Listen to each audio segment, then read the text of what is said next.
Damos lugar ahora a nuestra última conferencia, primer día de Seminario Internacional de Bioderecho aquí en Ciudad de México. Y tengo el placer de presentar a Carlos Romeo Casabona, conocido por muchos acá. Es doctor en Derecho y en Medicina, diplomado superior en Criminología, es catedrático de Derecho Penal de la Universidad del País Vasco, es director de la Cátedra de Derecho y Genoma Humano. Ha sido magistrado, decano de la Facultad de Derecho y director del Centro de Estudios Criminológicos de dicha universidad. Es miembro del Grupo Europeo de Ética de Ciencias y Nuevas Tecnologías, del Comité de Bioética de España, del Comité de Bioética del Consejo de Europa y presidente del Comité de Ética de la Investigación de Euskadi. Miembro fundador de la Red Internacional de Bioderecho y director de colecciones de estudios de Derecho Penal y Criminología, Biblioteca de Derecho y Ciencias de la Vida, de la Revista de Derecho y Genoma Humano y de la Enciclopedia de Bioderecho y Bioética. Dejo entonces con ustedes a Carlos María Romeo Casabona.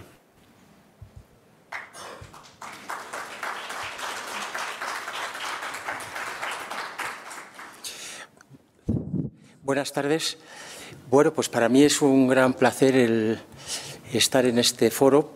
Primero porque es la primera ocasión que tengo la posibilidad de participar personalmente en la Red Internacional de Bioderecho. En las anteriores ediciones no pude, por razones personales. Y bueno, por mi satisfacción de estar también en el Instituto de Investigaciones Jurídicas y en México, pues donde he tenido muchas ocasiones de participar en actividades relacionadas con el bioderecho y también con el derecho penal.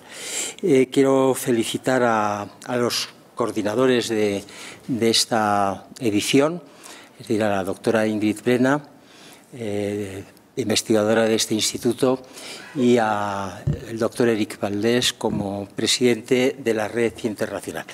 Y voy a aprovechar, aunque está fuera del programa, para decir que me parece que ha sido una iniciativa excelente la creación de esta red internacional.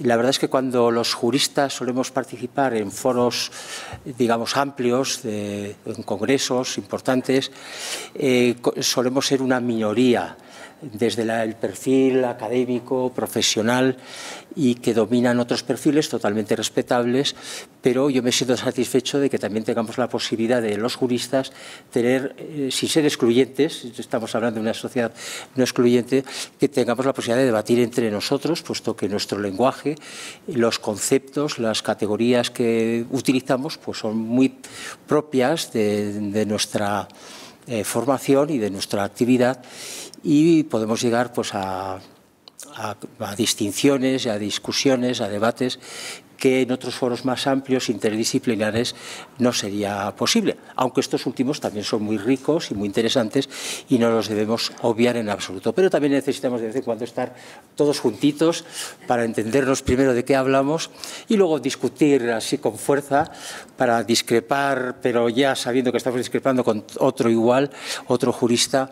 Y esto yo creo que también lo hace muy interesante. Y bueno, ya no somos minoría, por lo menos en este foro.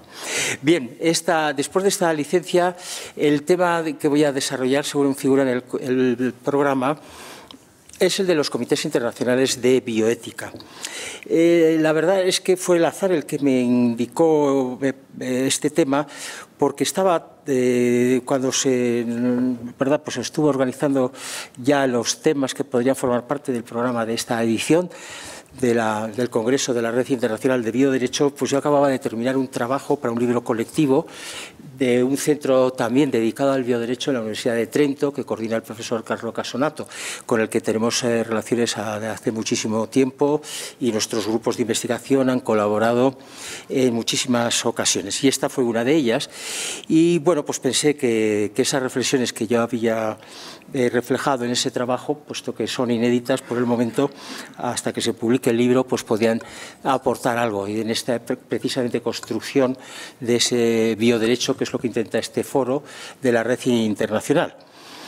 Aunque, claro, como os voy a hablar de los comités internacionales de bioética, empezamos con la primera contradicción de que no estoy hablando de comités internacionales de bioderecho porque no existen como tales, sino de bioética, que sabemos que es una disciplina multidisciplinar donde sí que entra el derecho.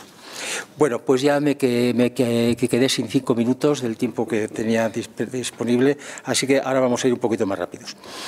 Bueno, en primer lugar, lo que hay que señalar que una eficaz protección de los seres humanos involucrados en las actividades relacionadas con la biomedicina no puede alcanzarse únicamente a través de las soluciones y respuestas concretas que emanan de las legislaciones internas de los Estados, así como de otros procedimientos regulativos no estrictamente jurídicos, puesto que, al verse afectados en muchas ocasiones los derechos humanos, se requieren respuestas universalizables, como en efecto los derechos humanos así lo son.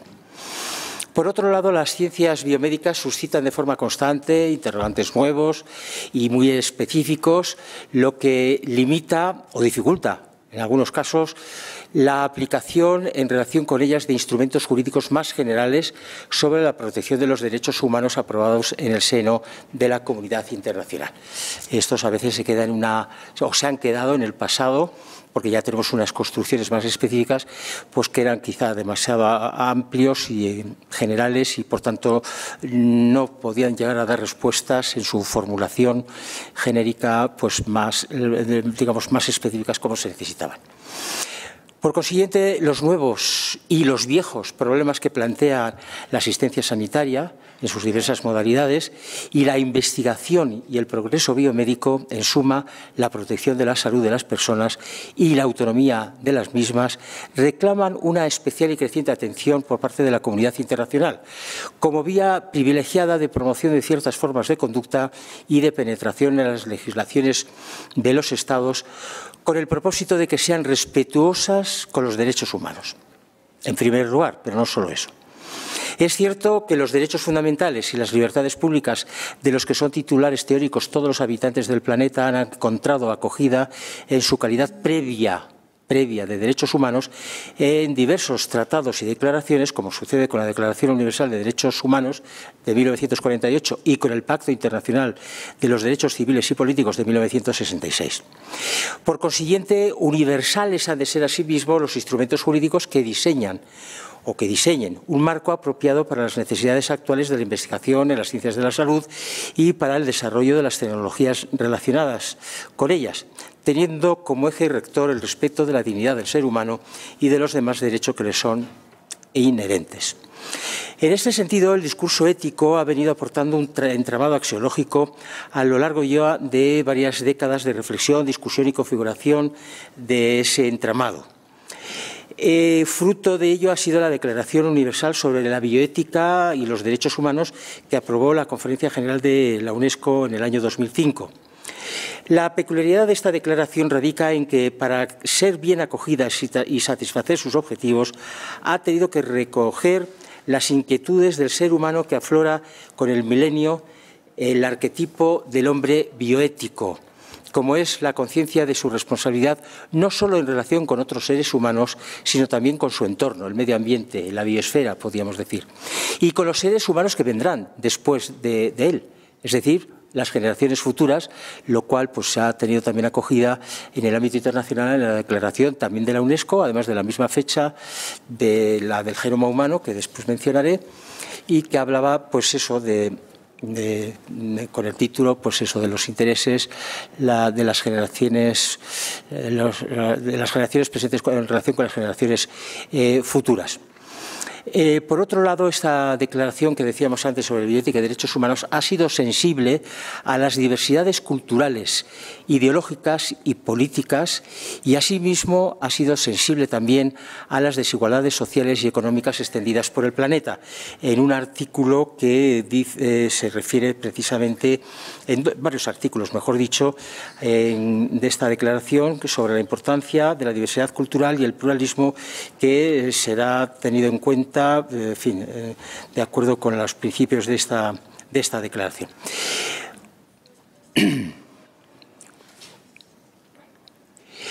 Por ello puede afirmarse que se ha logrado universalizar un conjunto de principios a cuya identificación ha contribuido decisivamente la bioética, sumando diversos saberes, entre ellos los éticos y los jurídicos, y que, como vengo indicando, encuentran sus raíces en los derechos humanos, algunos de ellos de nueva factura.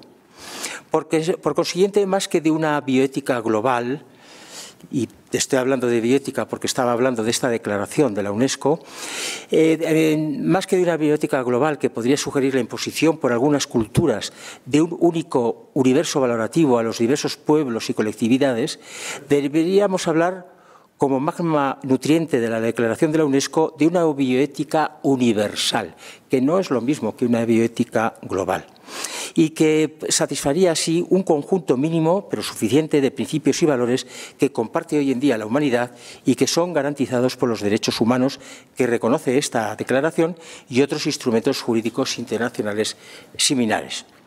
Todo este arsenal normativo no surge, sin embargo, por azar o capricho, pues existía y existe todavía un contexto social, en particular científico y tecnológico, que lo ha hecho necesario. En efecto, conocemos suficientemente los beneficios que pueden propiciar las investigaciones en biomedicina y las innovaciones que estos conocimientos pueden generar en el ámbito de la biotecnología. Por lo que se refiere a la biotecnología humana, sus logros se están centrando en dos ámbitos de suma importancia para el ser humano: la salud, con diversos procedimientos diagnósticos y tratamientos, y la reproducción, se halle esta o no vinculada a problemas de salud de la pareja o del futuro hijo, como sabemos que así está ocurriendo en algunos países dentro del marco de su propia legislación. La elaboración y la utilización de procedimientos y productos biotecnológicos en seres humanos y las investigaciones que la sustentan deben ser respetuosos, por supuesto, con los derechos humanos y asimismo compatibles con la adopción de precauciones y medidas de seguridad en el manejo de la materia viva, más todavía. Aquí, cuando hablo de materia viva, no solo me refiero a los seres humanos, más todavía cuando ha sido objeto de intervenciones genéticas cuyas interferencias en otros seres vivos, incluido el ser humano, son todavía, al menos hoy, impredecibles. La complejidad que presenta el análisis de esta clase de asuntos, en los que se entremezclan aspectos científicos y tecnológicos por un lado y los éticos y jurídicos por otro, además de diversos aspectos que completan la necesidad de una perspectiva omnicomprensiva, ha hecho comprender a las autoridades políticas e institucionales de los Estados y de los organismos internacionales la necesidad de que personas especializadas y en principio cualificadas e independientes aporten sus criterios para asesorarles antes de tomar sus decisiones. Antes de proseguir, es una duda que siempre surge, es cuando digamos, se van configurando, ¿verdad? Se van especificando después de los debates, en los foros que se puedan congregar de diverso tipo y naturaleza. Y bueno, pues se elaboran una serie de principios. Surge la duda de realmente dónde está el origen de esos principios, porque no debemos olvidar que hay mecanismos informales a través de los cuales se pueden imponer determinados criterios. Y a mí la verdad es que la duda, y lo confieso así, que la duda que me surge siempre, si algunos de estos principios al menos, que al final pasan por el principio de la legitimación que podría dar en primer lugar, en primera instancia, la bioética, y después la influencia que la bioética puede ejercer ya en el derecho de manera específica, serviría para legitimar, pues, digamos, decisiones que han sido tomadas, como decía, por instancias informales que podríamos denominar de una manera así sencilla, pues instancias de poder no solo político, sino también del poder económico, de otro tipo de poder social que vendría de las instancias privadas. Esta es una duda que surge y por ello creo que las instancias formales son muy importantes precisamente para equilibrar este otro tipo de origen de algunos principios o criterios valorativos. Siempre claro está que estos, a su vez, que estas instancias formales no se vean, digamos, absorbidas por estas otras instancias informales. Como reza el tema que estoy desarrollando, los comités internacionales o supranacionales de bioética surgen así para atender la necesidad de disponer en este ámbito de órganos asesores definidos por el carácter experto, multidisciplinar, plural e independiente de sus miembros y por cumplir una función asesora o consultiva, no ejecutiva, no lo olvidemos, para los poderes públicos, es decir, asesorar a los poderes públicos y para servir de orientación para los ciudadanos y las colectividades en las que estos se desenvuelven. Como antecedentes de este cambio de modelo, que ya pues, tiene años en el tiempo. Los comités existentes en la actualidad, con rango internacional o supranacional, y aquí me estoy refiriendo al ámbito europeo, como después diré, tienen algunos antecedentes inmediatos. En primer lugar, estarían los comités de asesores de bioética de rango estatal o nacional. Y, por otro lado, un clima favorable para dar este paso más allá de las fronteras de los Estados. Sin perjuicio de la importancia que hemos otorgado más arriba, con anterioridad, a los comités de ética de investigación y a los comités de ética asistencial, que no he mencionado, pero que están, digamos, en este contexto, estos comités, que sí que toman decisiones, son de naturaleza muy diferente. Se crean con una extensión territorial muy limitada y pues tienen también cumplir funciones, en ocasiones funciones ejecutivas, y no solo asesoras como los comités nacionales normalmente y sobre todo clarísimamente los comités internacionales. Estos rasgos de todas formas no concurren, precisamente los de estos comités que mencionaba antes, en los comités internacionales, que son meramente asesores. Sin embargo, sus rasgos de independencia, multidisciplinariedad, especialización y el método, es decir, diálogo, deliberación y toma de decisiones mediante consenso, de ser posible, han sido tomados por los comités internacionales. De todos modos, después me ocuparé de aclarar si estos comités son realmente independientes y plurales ideológicamente, o si no lo son, o si tienen alguna debilidad en estos aspectos que considero especialmente importantes. ¿Cómo se ha llegado a la creación de estos comités internacionales y que hayan persistido en el tiempo y que realmente se estén, es mi opinión, ejerciendo una influencia notable no solo en la comunidad internacional, sino a través de la comunidad internacional en los derechos internos de los Estados? A diferencia de otros instrumentos jurídicos internacionales sobre los derechos humanos, como mencionaba antes la Declaración Universal de 1948, y en el ámbito europeo, el Convenio Europeo para la Protección de los Derechos del Hombre y las libertades fundamentales de 1950 y la Convención Americana sobre Derechos Humanos de 1969, que surgen en el dramático contexto, al menos las dos primeras, en el dramático contexto de la experiencia de una terrible guerra mundial y que encuentran sus precedentes ideológicos y jurídicos más lejanos en momentos revolucionarios, que ahora no voy a mencionar, pero que se remontan a finales del siglo XVIII, los relativos a la biomedicina se producen en un clima muy diferente y que, por tanto, ese clima es el que precisamente ha permitido el desarrollo de ese derecho internacional relacionado con el bioderecho y la creación también de estos comités asesores que realmente no encontramos con ese carácter de permanencia y de estabilidad pues en otros ámbitos distintos al biomédico. En efecto, el desarrollo de esta normativa, perdón, que se me ha ido el reloj. Tú estás al tanto. Es que yo no suelo estar al tanto. Bien, como estaba diciendo, el desarrollo de esta actividad normativa se ha producido en un contexto en el que afortunadamente no existe un acuciamiento provocado por la comprobación de que se hayan cometido ya graves abusos, estoy hablando de tiempos más recientes, desde diversas instancias de poder, sea este político, económico o social. Aunque el pasado nos podría decir mucho, desde luego, tanto en los estados democráticos como precisamente antes y durante la Segunda Guerra Mundial. No obstante, son varios los factores que han contribuido decisivamente a la culminación de varias iniciativas relacionadas con la biomedicina y las biotecnologías aplicadas al ser humano.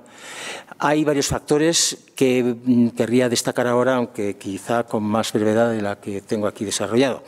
En primer lugar, se ha adquirido una conciencia de la necesidad de promover el desarrollo científico en este sector de actividades del que tantos frutos se están consiguiendo y, sobre todo, se esperan todavía más para el bien de la humanidad en un futuro, esperemos que no muy lejano. De que debe garantizarse a sí mismo, y no obstante, por otro lado, su buen uso para el conjunto de la humanidad, sin distinciones geográficas, culturales o económicas, pero que al mismo tiempo debe prevenirse cualquier peligro derivado de una utilización desviada de los logros científicos vinculados con las ciencias y tecnologías biomédicas, puesto que podría dar lugar a catástrofes incontrolables e irreversibles de una magnitud incalculable. Por lo menos esto lo podemos sostener como hipótesis, aunque afortunadamente parece que por el momento estos riesgos estarían muy lejanos.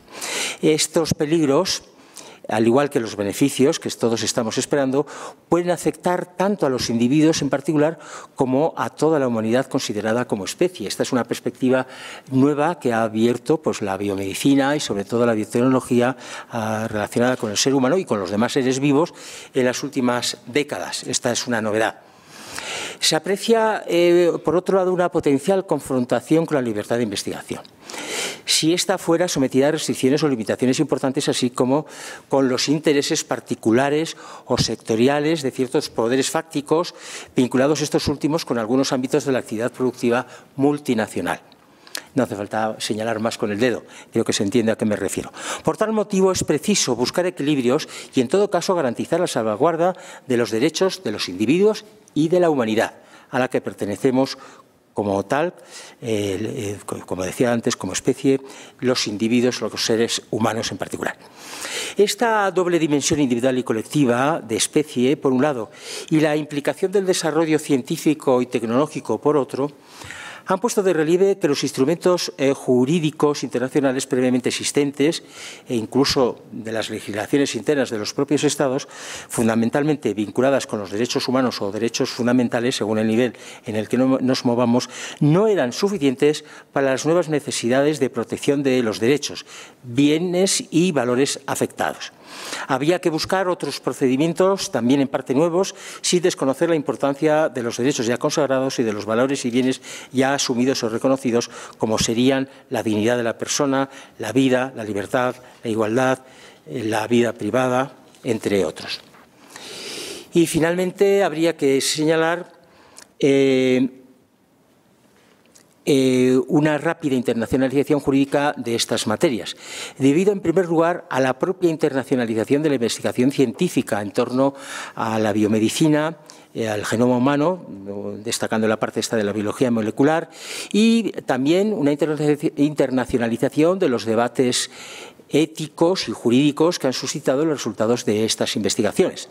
Y en segundo lugar, y esto creo que es muy importante subrayarlo, porque no se han visto comprometidos de forma directa e inmediata aspectos fundamentales de la soberanía de los Estados, como sí que ocurre con otras materias, y a veces ha dificultado y entorpecido el que se hayan podido aprobar tratados internacionales, como digo, en otras materias, en las que sí que se podía ver afectada de manera más cercana la soberanía de los Estados, de la que todavía son muy celosos. Aunque en Europa, pues a través de la Unión Europea, este proceso pues tenga que ir, digamos, de la prioridad de la soberanía, tenga que ir en cierto retroceso. Esperemos que más en el futuro. En efecto, el surgimiento y desarrollo inicial del derecho de la biomedicina y las biotecnologías se ha manifestado, estamos hablando del ámbito internacional, por lo general como una especie de soft law, que es una expresión bastante frecuente que ya utilizamos en el ámbito del bioderecho, pero que no es exclusivo de él, pero hay que reconocer que es precisamente donde mejor encaje ha encontrado. Es decir, un derecho no coercitivo y sin consecuencias jurídicas, o al menos sin consecuencias jurídicas muy gravosas. Probablemente la excepción más marcada a esta tendencia se refiere precisamente a algunos aspectos de la biotecnología humana, respecto a la cual sí que se han introducido en el derecho comparado de los Estados diversos delitos cuyas penas son por lo general muy elevadas. No sé si es aquí la prevención general la que quiere destacarse en primer plano, lo que ha dado lugar a la discusión sobre el efecto puramente simbólico que podría irradiar el derecho penal, es decir, ninguna efectividad, pero tranquilizar a los ciudadanos con que los poderes públicos han cumplido con sus obligaciones de castigar aquello que piensan que se debe castigar y, por tanto, la amenaza de su persecución, aunque el legislador sea consciente y, por tanto, los poderes públicos sean conscientes de que ese derecho penal no va a ser nunca aplicable, porque por diversos motivos, uno es por su propia la técnica legislativa utilizada y por otra pues porque bueno, pues hay que legislar con mucho cuidado en materia penal en general, pero en materia penal todavía más, sobre todo previendo lo que puede ocurrir en el futuro y no simplemente generando un derecho ficción al que creo que los juristas debemos rechazar. Siguiendo en este camino, Pues primero, decir, bueno, pues había una necesidad de esta internacionalización. Entonces nos encontramos que esta actividad normativa de los organismos internacionales o supranacionales, como es el caso de la Unión Europea, ha dado lugar a la delegación de los trabajos iniciales en instancias no políticas, como son los comités internacionales de bioética, que en principio están formados únicamente por expertos y no por políticos, aunque esto realmente la experiencia nos indica que a veces esto no es del todo cierto, aunque la idea es que sean expertos y no personas implicadas directamente en la política. Pero bueno, como vamos a ver, esto no es tan fácil de conseguir. Brevemente, ¿cuáles son estos antecedentes, los antecedentes institucionales que han dado lugar a la creación de diversos comités? En primer lugar, bueno, habría que destacar que el antecedente directo debemos extraerlo no de los organismos internacionales, sino, como decía antes, de la creación de los comités nacionales de ética, es decir, nacionales a nivel estatal, sobre todo aquellos que han sido de carácter permanente, por no mencionar algunos, el tan famoso, ¿verdad?, el Comité Nacional de los Estados Unidos para la protección de los sujetos humanos, de los seres humanos en la investigación biomédica y conductual, que elaboró el conocidísimo informe Belmont en 1978.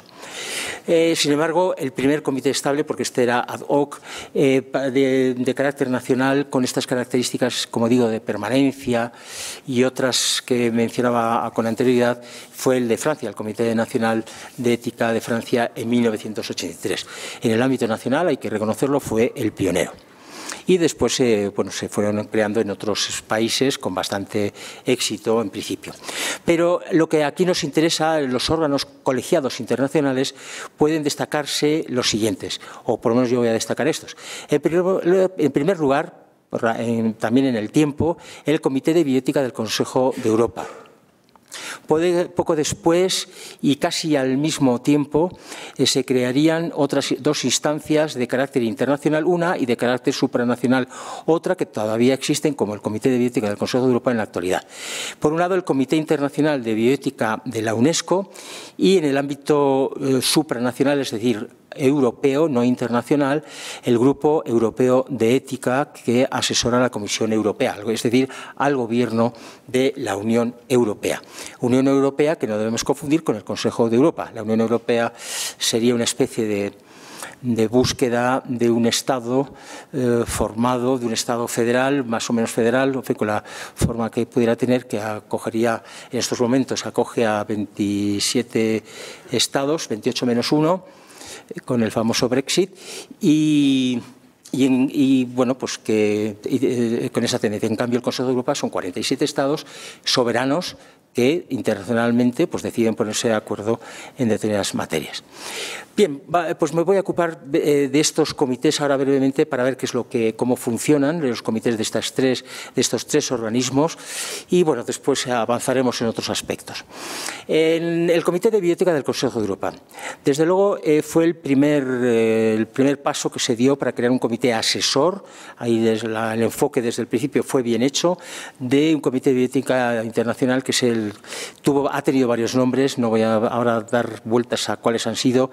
En la actualidad se llama Comité de Bioética, y el acrónimo que se puede ver, que para el manejo en Internet es importante retenerlo, es DHBio, pero es Comité de Bioética del Consejo de Europa, que, como digo, en sus inicios se creó en el año 1985.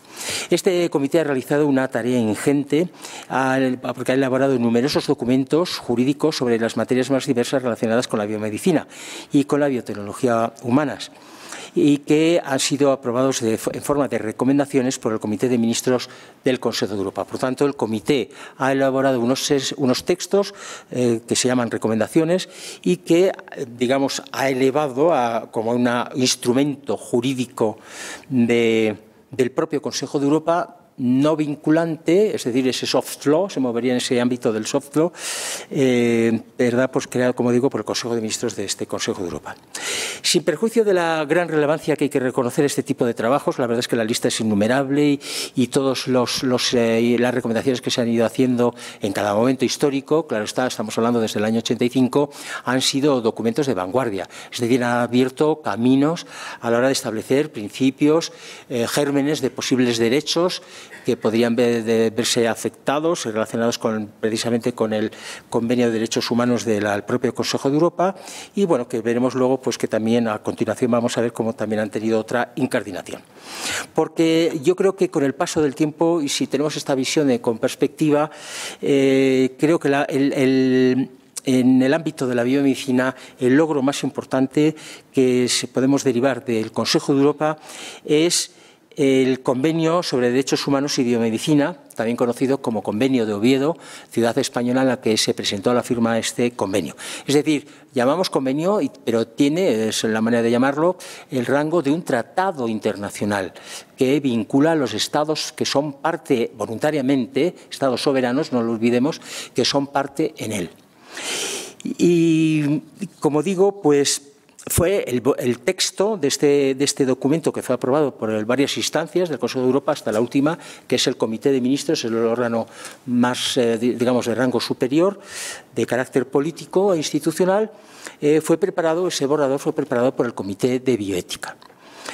También hay que señalar que ha habido otros dos convenios más recientes.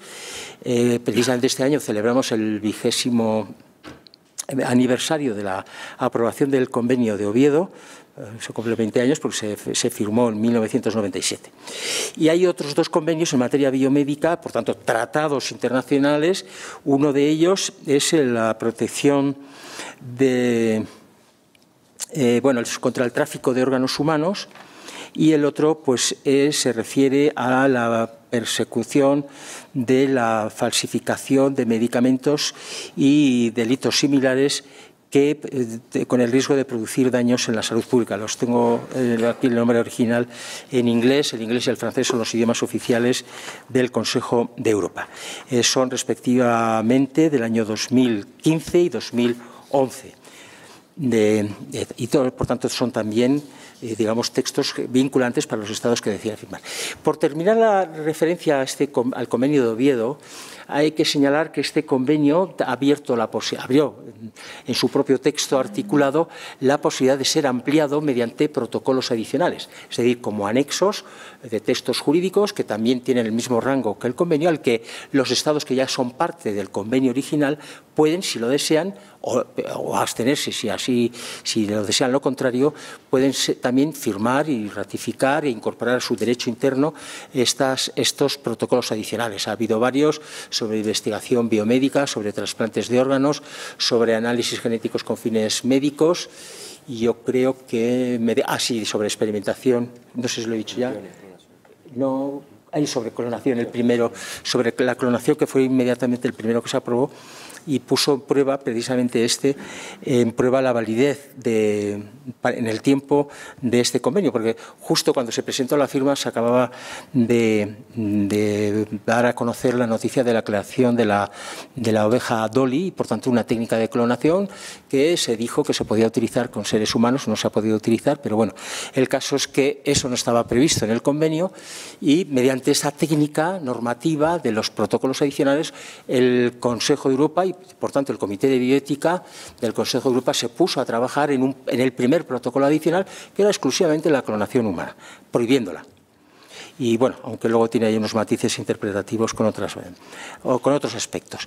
El Comité de Bioética del Consejo de Europa está integrado por los delegados de 47 estados, de los 47 estados que son miembros del Consejo de Europa. Puede haber de 1 a 4 representantes por estado, pero solo, según decida cada gobierno, pero solo tienen un voto por país. A veces están divididos internamente los representantes, es difícil que se pongan de acuerdo para ver cuál va a ser la posición de su estado. Pero bueno, son cuestiones de otro tipo. También forman parte de este Comité de Bioética delegados de otros estados que no son miembros del Consejo de Europa, entre ellos México, precisamente, que tiene un representante permanente que ha ido cambiando en el tiempo, y la Santa Sede, por mencionar los dos estados. Pero además hay representantes como observadores, por tanto no tienen derecho a voto, de la Unión Europea, este órgano que después hablaremos, supranacional, y de otros órganos internacionales, no gubernamentales, y representantes asimismo de otros comités del propio Consejo de Europa, porque en el Consejo de Europa lo que hay son muchos comités. Todos ellos tienen voz, ¿verdad? Pero como decía antes, no tienen voto. Son los gobiernos los que designan a los representantes del Comité de Bioética del Consejo de Europa de acuerdo con sus propios criterios, cada Estado tiene su propio criterio, por lo general sin observar ningún procedimiento transparente y objetivo de selección. Esta sería una de sus debilidades. Además, teóricamente, al menos, los representantes pueden estar sometidos a las indicaciones que reciban de sus gobiernos respectivos sobre asuntos concretos, aunque de hecho actúen con un amplio margen de independencia. Es decir, que estos representantes pueden tener, digamos, obligados a mantener la opinión que les haya podido indicar los órganos de su propio gobierno. Yo la verdad es que mi experiencia personal, porque soy miembro de este comité hace ya bastantes años, nunca he recibido ninguna indicación especial por parte del Gobierno español. En cuanto al Comité Internacional de Bioética de la UNESCO, es también un comité permanente y multidisciplinar que se creó en 1993 y es la única instancia universal, porque no olvidemos que el Comité Internacional el Comité de Bioética del Consejo de Europa es regional, únicamente del ámbito europeo, aunque el concepto de Europa para el Consejo de Europa es bastante amplio, porque llega a países de Asia, pero en fin, son por razones políticas y estratégicas en las cuales ahora no vamos a entrar.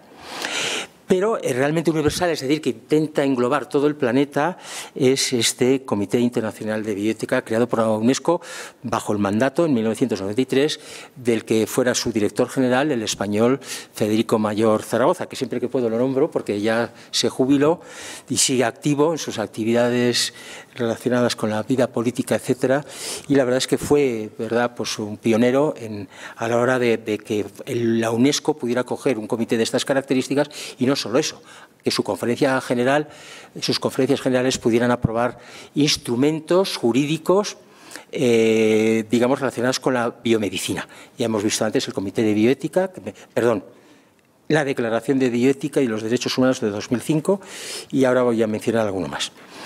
Bien, pues igual que el Consejo de Europa, el Comité Internacional de Bioética de la UNESCO tiene dentro de sus funciones más importantes redactar los borradores de estas declaraciones.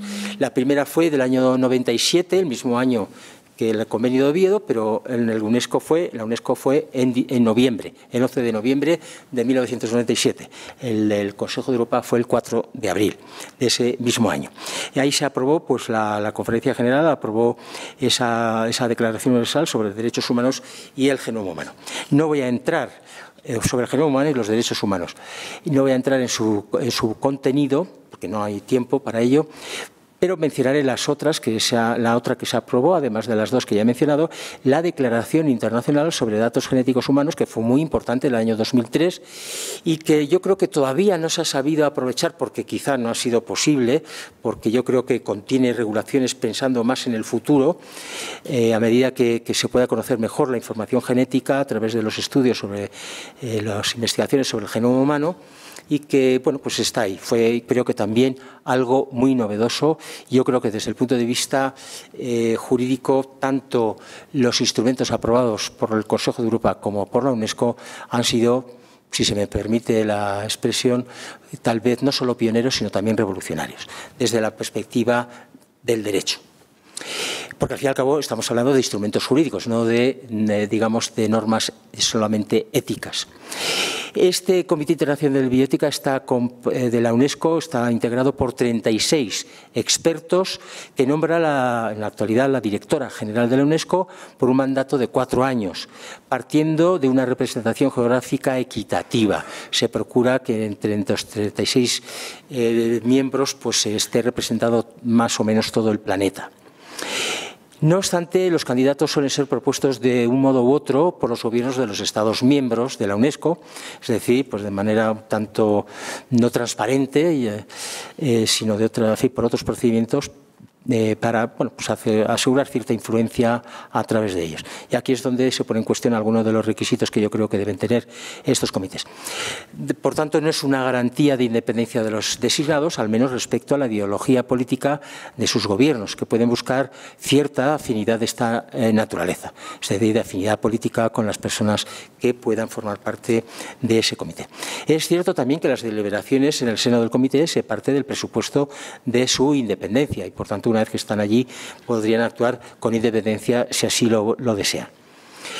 Respecto a la efectividad de este comité, es importante mencionar que, a diferencia del Consejo de Europa, que no tiene ningún intermediario entre el Comité de Bioética y la decisión ya política y de aprobación de esos textos que mencionaba antes, convenios, recomendaciones, etcétera, que aprueba el Comité de Ministros, aquí la Conferencia General, que es la que va a tomar las decisiones finales, tiene un órgano intermedio que es el Comité Intergubernamental de Bioética. Ya su propio nombre indica cuál es la naturaleza de este comité intergubernamental. Es decir, ahí sí que está formado por representantes, también 36, si no lo tengo mal anotado, sí, que son designados directamente por los gobiernos y que, por tanto, ellos van a valorar y a corregir, y de verdad que sí que corrigen, el borrador de la declaración que haya sido aprobada por el Comité Internacional de Bioética, que teóricamente, insisto, estaría formado por expertos y aquí por representantes de los gobiernos, es decir, ya con un matiz político en su propio perfil. Pues sería una segunda instancia que filtra el borrador ya con esa perspectiva y de acuerdo con los intereses políticos de los diversos estados. Finalmente, mencionaré el Grupo Europeo de Ética. El Grupo Europeo de Ética, que se llama, es un nombre abreviado, se conoce con el acrónimo, o sea, EGE en inglés, el Grupo Europeo de Ética de Ciencia y Nuevas Tecnologías. Es un órgano consultivo también, igual que los anteriores, permanente e independiente de rango supranacional, es decir, de rango europeo, no de un organismo internacional, sino que pues una especie de, como decía, de confederación o federación de estados, que asesora al presidente de la Comisión Europea, es decir, que es el presidente del gobierno europeo, para entendernos, y al colegio de comisarios como tal, es decir, a los ministros, ese es el nombre que tienen, los ministros de gobierno de la Unión Europea. Desde su creación en 1991, el Grupo Europeo de Ética ha proporcionado a la Comisión asesoramiento de alta calidad e independiente sobre los aspectos éticos de la ciencia y las nuevas tecnologías en relación con la legislación o las políticas de la Unión Europea. Está formado, pues no lo tengo aquí apuntado y soy miembro de él, pero no sé cuántos somos ahora, creo que somos 19. Está formado, por tanto, si comparamos con los demás órganos, es mucho más reducido en su número. Y bueno, pues hay en la actualidad, porque ha cambiado el proceso de designación, es nombrado o propuesto al presidente de la Comisión Europea, propuesto por 3 personas destacadas en el ámbito de la política o de la bioética, pero que no están en activo y no tienen ninguna conexión ni dependencia ni de otro tipo con la Comisión Europea. Por tanto, se quiere garantizar que estas personas que van a proponer a los candidatos lo hagan de manera independiente.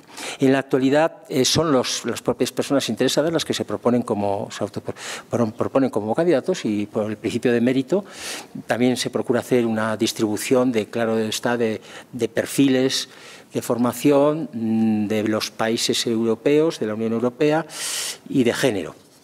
Y de independencia. Yo creo que con esta fórmula actual, pues los gobiernos de los estados de la Unión Europea no intervienen como ocurría en el pasado. Bueno, pues de este grupo ético, grupo de ética, europeo de ética, pues sería fundamentalmente lo que se podría decir en este momento, pues son, como vemos, han emitido numerosos informes que luego pues la Comisión Europea pues decide si los utiliza o no. Aquí ya es diferente, ¿verdad? Porque digamos no están, digamos, vinculadas a una determinada actividad, como podría ser en el caso del del Consejo de Europa y de la UNESCO, que bueno, es el propio secretario general o director general, en ambos casos, el que propone a los comités pues algo, y aquí en este caso lo puede proponer, y luego se va aprobando, ¿verdad?, en otras instancias, y aquí puede proponer, pero a lo mejor no decide el presidente de la comisión o los comisarios tomar ninguna decisión de carácter político. O sea que aquí la independencia es todavía mayor. En este caso del órgano político respecto al comité de expertos. Bueno, en cuanto a las características, y veo que tengo que ir terminando, voy a señalar muy brevemente algunas que ya he mencionado antes. Bueno, pues creo que es muy importante tener en cuenta estas características. ¿Cuáles son los rasgos que deben tener los miembros? Por un lado, que ha de garantizar la calidad de sus trabajos y que, por tanto, la eficacia y la razonabilidad de sus propuestas, que van a ser las características de especialización y de multidisciplinariedad. Y, por otro, aquellos otros que deben asegurar el pluralismo de sus decisiones, que serían las características de independencia y pluralismo ideológico y político. La verdad es que estas 4 características son muy importantes que se puedan mantener. Y ya debo adelantar, por si debo terminar antes del tiempo, ¿verdad? O mejor dicho, se haya terminado mi tiempo antes de que yo termine lo que quería decir. Las 4, como digo, son muy importantes, pero también hay algunas de ellas que presentan, en algunos casos, cierta vulnerabilidad. Pero he de adelantar también que esta vulnerabilidad se ve corregida precisamente cuando se trata de órganos colectivos numerosos.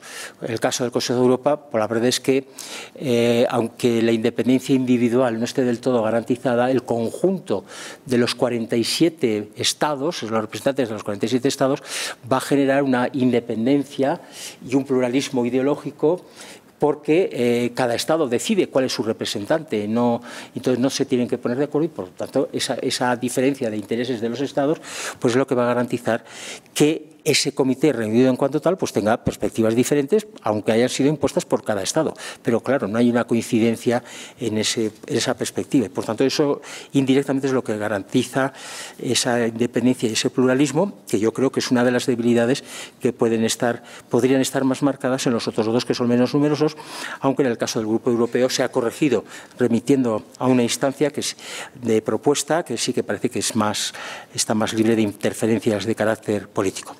Por tanto, de estas 4 características, especialización. Se trata de que sean expertos. A veces, ¿verdad?, parece que hay una tendencia a oír, un experto, estos solo sabrán de lo suyo y nada de lo demás. Suele ocurrir que solo saben de lo suyo y nada de lo demás, pero claro, de eso se trata, que sepan de lo suyo y, hombre, y algo de lo demás, que se trata de tener una mente abierta. Yo creo que la ignorancia o el desconocimiento se corrige con el estar abierto a lo que puedan ver los demás desde perspectivas indirectas. Los que estamos acostumbrados a trabajar precisamente en grupos interdisciplinares, pues la verdad es que nos parece una manera de trabajar muy interesante, porque siempre estamos abiertos a ver, ¿verdad?, cuál es la óptica que nos presenta el otro. A mí, como jurista, el que un científico pues me esté hablando de sus problemas, pues me hace que yo intente por lo menos cierta empatía. Yo no estoy ahí como inquisidor, sino precisamente para ver qué problemas se plantean y cómo se pueden resolver, porque a mí me interesa, como creo que a todos los ciudadanos, que la ciencia avance, que progrese. Eso sí, no me interesa que sea a cualquier precio, sino con, por lo menos, el respeto de los derechos humanos cristalizados y otros, digamos, intereses que pueden afectar a los ciudadanos individualmente o también a la colectividad y, en su caso, hasta la propia especie humana. Bueno, no voy a decir nada más de la especialización, la multidisciplinaridad. La multidisciplinaridad, creo que requiere que es la técnica que vemos frecuente en este tipo de foros, es que haya los expertos de distintas ópticas, y que haya presentes médicos que están presentes, que su vida profesional está dedicada a la asistencia sanitaria en distintas formas, investigadores en el ámbito de la medicina, pero también de la biología, y, por otro lado, pues otras disciplinas que se mueven más en un ámbito de las ciencias humanas y sociales, y particularmente aquellas que se mueven en el ámbito normativo, como son, en primer lugar, la ética y el derecho. Bueno, yo creo que no vale la pena insistir mucho más en ello.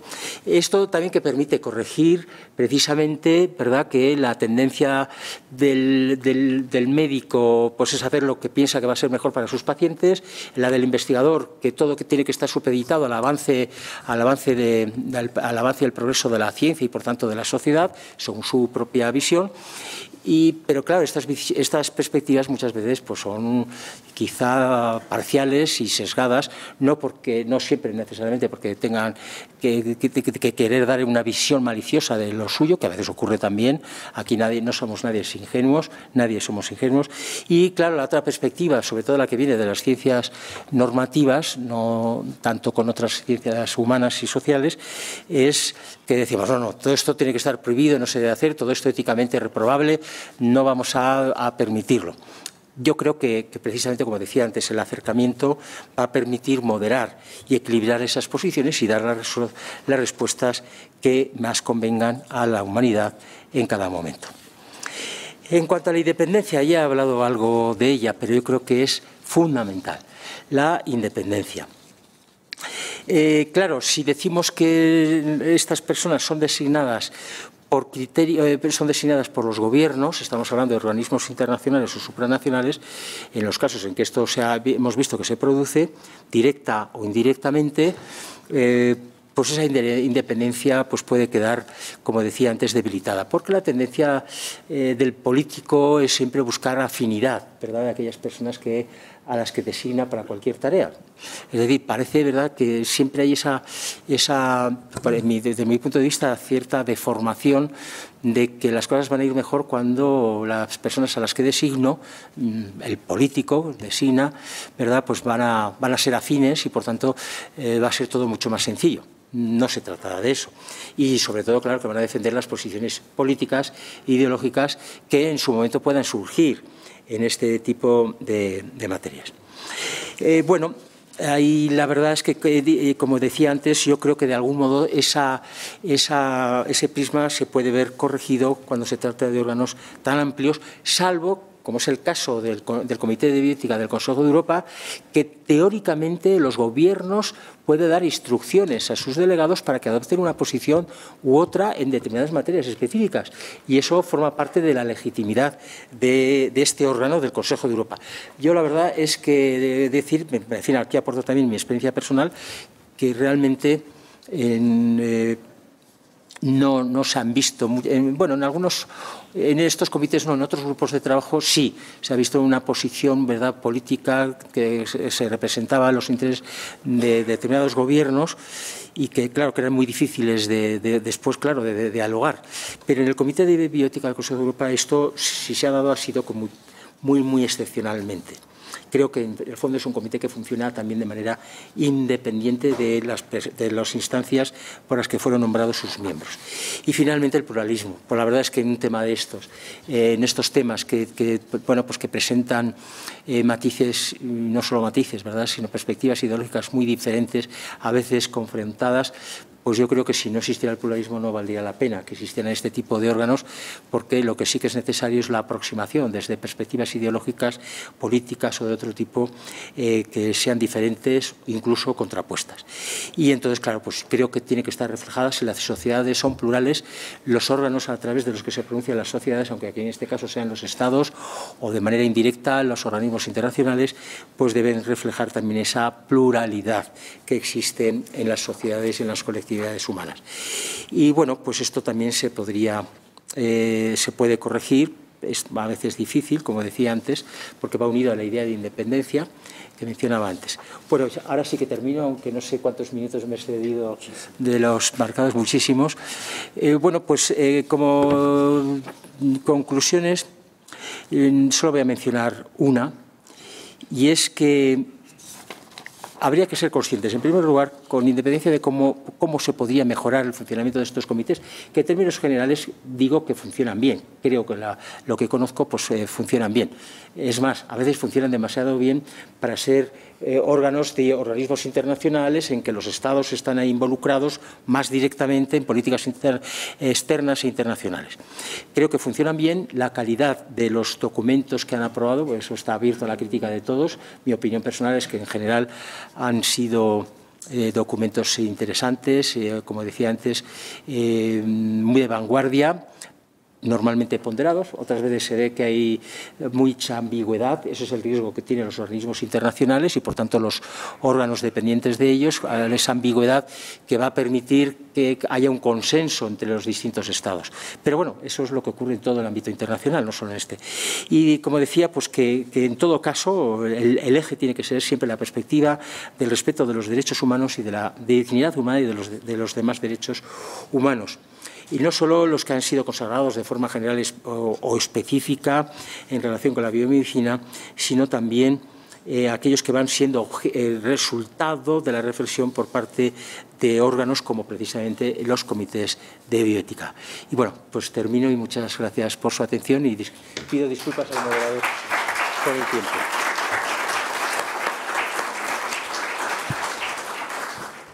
Bueno, muchas gracias, Carlos.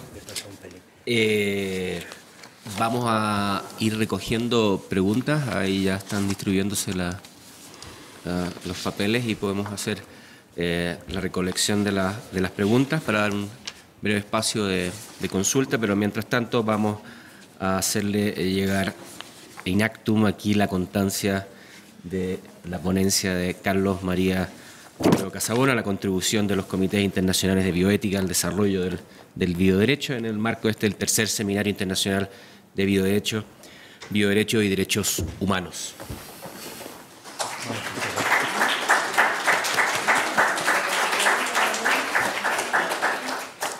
Vamos aquí y lo guardamos allá.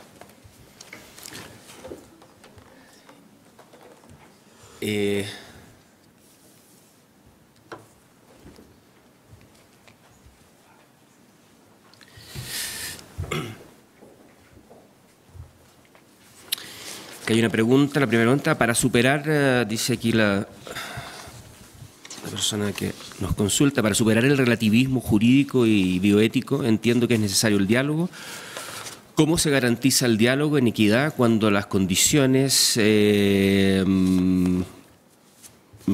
impiden, las condiciones reales impiden la sociedad ideal de comunicación? Es decir, que cuando las condiciones reales están bastante alejadas de las condiciones ideales del diálogo. Bueno, la verdad es que creo que en el ámbito internacional esta hipótesis no se plantearía, que es el marco en el que me he estado moviendo. Ahora, en otros marcos, por ejemplo, podemos decir a nivel estatal o incluso a otros niveles infraestatales, pues claro, va a depender del contexto político y político-jurídico en el que se mueva ese sector, ese ámbito, ¿no? Si es un Estado, si es un país, pues va a depender de la pluralidad que exista y pluralismo, mejor dicho, en este ámbito que exista en ese país y, por tanto, la facilidad de diálogo que se pueda establecer en los distintos foros. No solo pienso yo que sería en el campo del bioderecho o de la bioética, sino cualquier otro ámbito de la vida social. O sea, que va a depender digamos, de ese contexto político-social en el que nos estemos moviendo. Pero yo creo que sí que hay que promoverlo, aunque cueste. A veces los que fallan son los propios interlocutores, no el contexto democrático, pero eso va a depender de cómo esos interlocutores que forman parte de un mismo foro pues han llegado a integrarse en él. Y entonces, claro, pues si no hay ganas de dialogar, pues va a ser muy difícil. Lo mejor será retirarse y quedarse en casa. La otra pregunta es, en esta diversidad de instrumentos, dice, pero la carencia de unos que aplique universalmente, ¿cuáles documentos señalados, de los indicados, consultar como apoyo para encontrar principios básicos de la bioética, independiente de si soy o no miembro? Es decir, No sé si se entiende la pregunta. Bueno, más o menos. Yo creo que los que he nombrado, sí, en todos ellos hay principios. Además hay que tener en cuenta, fíjense ustedes, la primera declaración de la UNESCO es Declaración sobre el Genoma Humano y los Derechos Humanos. No se llama de cualquier manera. Si comparamos el nombre de esta declaración con la Universal de 1948, lleva el mismo título, solo que se añade el genoma humano. Es decir, los derechos humanos en relación con el genoma humano. Se trata de especificar los derechos humanos en relación con un sector de la vida humana o del conocimiento humano, de la utilización de ese conocimiento, etcétera. Y ahí sí que se pueden extraer principios que ya vienen de la Declaración Universal o del Pacto que decía antes de Derechos Civiles y Políticos. Y además, claro, hay otros que se han ido desarrollando precisamente a la vista de la especificidad. He puesto como ejemplo de la Declaración de la UNESCO, pero también en el Convenio de Biomedicina y Derechos Humanos del Consejo de Europa, pues tenemos también una serie de principios pues que son de reconocimiento prácticamente universal, igual que la Declaración de Bioética y Derechos Humanos. A mí no me gusta ese nombre porque si estamos hablando de un instrumento jurídico, la palabra bioética sobra. Sería pues lo de los derechos humanos relacionados con la biomedicina, como dice certeramente el Consejo de Europa. A mí me preocupaba cuando se estaba trabajando en el convenio del Consejo de Europa que se llama Derechos Humanos y Biomedicina, convenio de Oviedo, es que se le estaba llamando inicialmente Comité de Bioética. Yo no formaba parte entonces todavía de aquel comité, a principios de los años 90, pero claro, conocía a mucha gente que estaba ahí y digo, no podéis aceptar que un instrumento jurídico se llame convenio de bioética, porque la bioética no son normas jurídicas.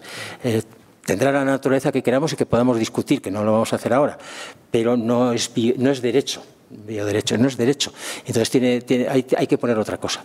Afortunadamente se acabó cambiando, no por mi influencia, sino porque habría gente con más sentido común desde el punto de vista del derecho y se le puso el nombre de Convenio de Biomedicina y Derechos Humanos. Bueno, tiene un nombre todavía mucho más largo, pero nunca me lo sé de memoria y siempre digo este otro, que es el nombre oficial abreviado. Y lo mismo con la Declaración de Bioética, aunque se llame así, la de la UNESCO, realmente lo que está desarrollando una serie de principios que ahí sí que tienen ese carácter universal y que, bueno, pues están ahí recogidos y nos pueden servir de referencia si queremos pues profundizar en estos temas. La verdad es que en este caso esta declaración de la UNESCO es muy, muy importante, a pesar que tiene esos pequeños defectos técnicos, ¿verdad? Pero aparte de ello no nos vamos a quedar con la letra pequeña, sino con el mensaje principal, que hay una serie de principios que, ojo, tienen carácter universal, no solo se aplican en los países desarrollados o los países de cultura occidental, sino que se aplican en todos los países. Y esto creo que es muy, muy importante, más de lo que podamos pensar, como referencia de principios. Bueno, te estoy hablando a ti, pero estoy hablando a todo el público. Perdona. Bueno, dejamos hasta aquí entonces la ponencia de Carlos Romeo. Le damos otro aplauso y damos por concluida el día de hoy.